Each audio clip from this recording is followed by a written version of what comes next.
Welcome to another Straight Up Tuesday tip.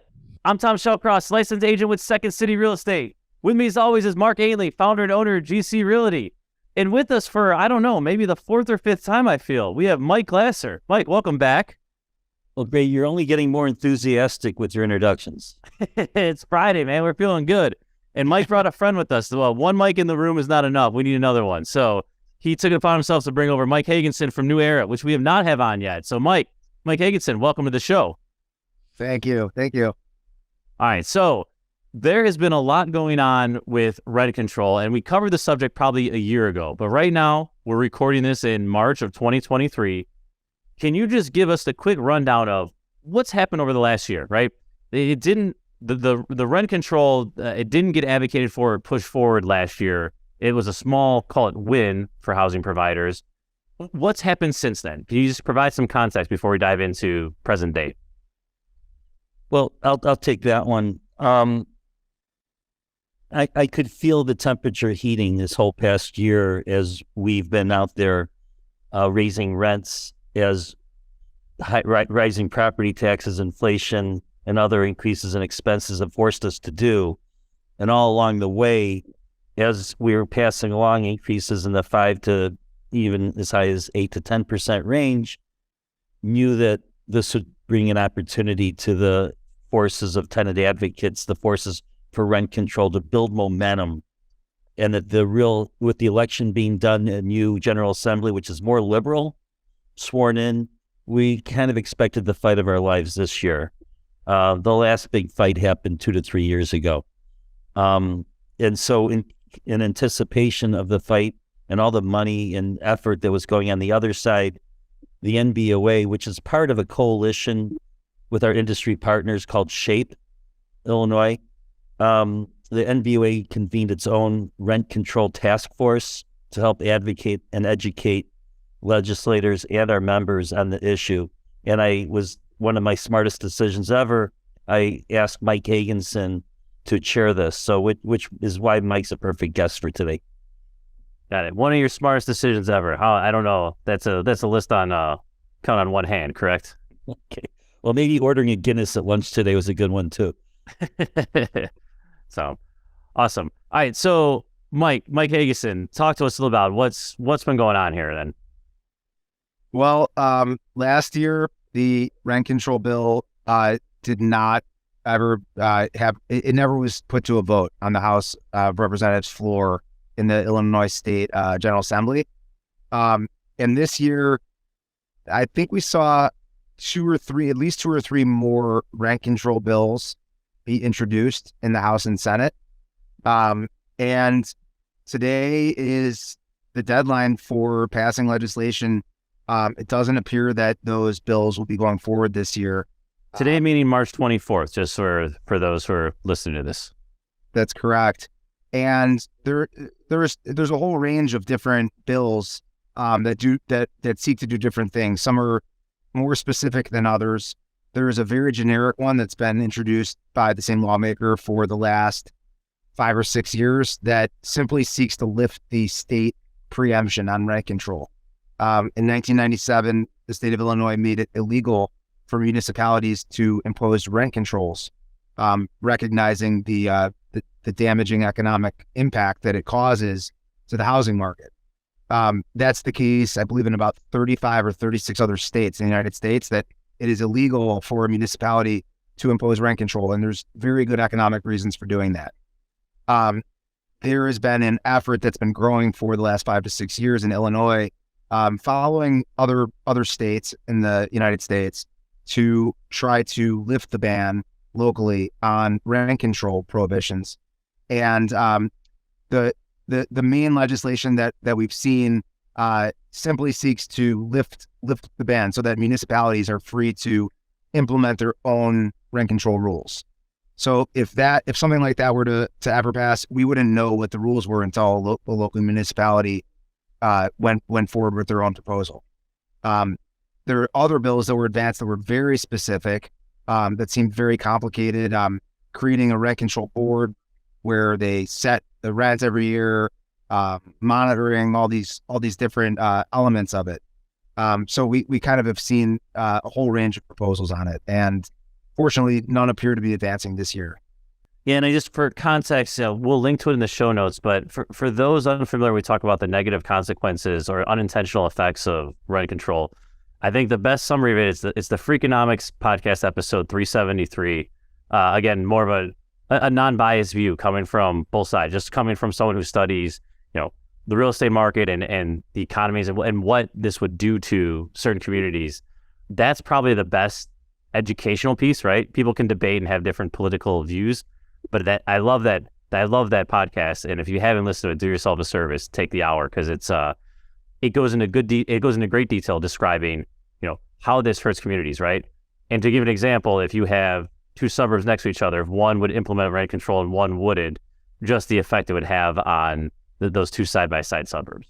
Well, it's interesting you said that because actually in 2021, St. Paul, St. Paul, Minneapolis, yeah. And so St. Paul passed their own rent control law by referendum of the voters. And Minneapolis next door, which is in the same MSA, did not have rent control. And while building permit activity was going up very high in Minneapolis, which was not regulated, the new construction permit activity in the first months after it passed in 2021 fell off the cliff. And I think their building permit activity dropped 80% after the passage of the law.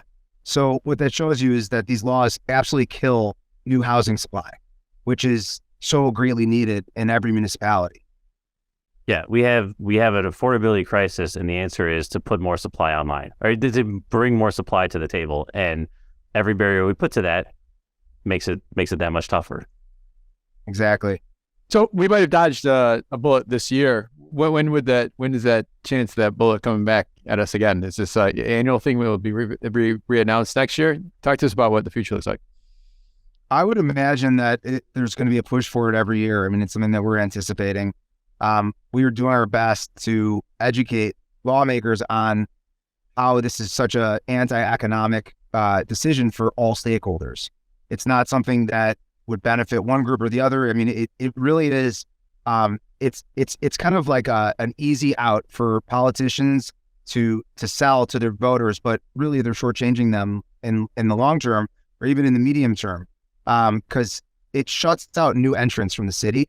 So you can never have economic growth because you basically freeze the housing supply at the moment that you enact the law. And actually, it does something much worse. In San Francisco, in 1994, after they implemented rent control, 15% of the rent control units were eliminated within the first several years because owners would deconvert them into condos or convert them into condos. They would tear them down. They would convert them to commercial use. So they not only did they not get any new supply, but they actually depleted their existing housing stock by doing it.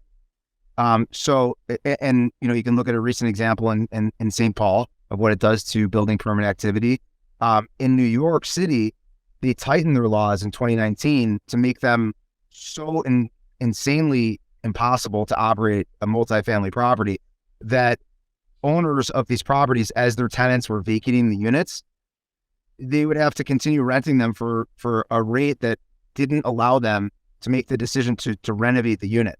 So the cost to renovate was so far in excess of what they could rent the unit out for that you're seeing, tens of thousands of vacant units that are purposely being kept vacant because it would be insane to spend $100,000 renovating the unit as would be required.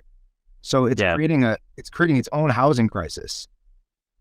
We'll link to that article as well. I remember that one from last year. It's something like 50,000 units in a place where rent is just skyrocketed and crazy. 50,000 units are kept offline because the amount of work needed to do them, as you mentioned, you would never justify the cost, or you never justify the return of the said renter. Absolutely. So it really creates all these unintended, I guess, but now we've seen all the evidence that should show these lawmakers of what will happen. And you're really crushing jobs and you're crushing property tax revenues too, which is something that Illinois really needs badly. So we need new supply and we need to increase our property tax rolls, and rent control kills both of those immediately. But let's be sure about something, and it's not like the tenant advocates and the legislators that have been pushing to lift the ban suddenly drank from the correct coffee and woke up and realized, hey, this rent control is not a good thing. I would wish they would have could listen to that, but we know it's really happening. You know, when you air this broadcast, we'll know who the next mayor of the city will be. And if it happens to go one way to a new mayor that's pro-rent control, be sure that we're going to have the equivalent to Ali and Norton. Or you guys might be too young to remember that. But it will be a big battle. We thought this was going to be a big one, but this is not going away. And it's imperative that folks in our industry talk to our friends, neighbors, those who aren't in real estate, see that the general public understands how detrimental rent control would be, because elected officials listen to their constituencies, and the general person in the public thinks rent control, sounds good. One of the pieces of legislation said, well, okay, well, we'll lift the ban, but we'll restrict the increases to 15%. Now, what trouble could we have with the 15%? Why, those of us in the industry, okay, we could live with that maybe. Our response is a very, very, very firm no, because we know what would happen. We know that a city council, and the decisions ultimately made at the municipal level, would then whittle away at the 15. Once it's allowed, be sure that wouldn't take long before 15 would be whittled down to something that really affects our bottom line. So the decision to allow it's going to open a floodgate of other decisions that we won't be able to control as much, is what I heard you say that. And the legislation that's out there, right now they're really looking at the manufactured home industry, another subject, something I don't know much about. But ultimately, you know, there's one piece of legislation that actually allows rent control, the amount of your increases to be decided essentially precinct to precinct within the city of Chicago. And that's how ludicrous some of this stuff is. Can you imagine? Yeah, that's it's tough enough to keep all the rules and laws and rental ordinances straight now. Yeah. So, well, awesome, Mike's. We appreciate it. Before we wrap, though, we have our Chicago fact. Mark, who are we playing for?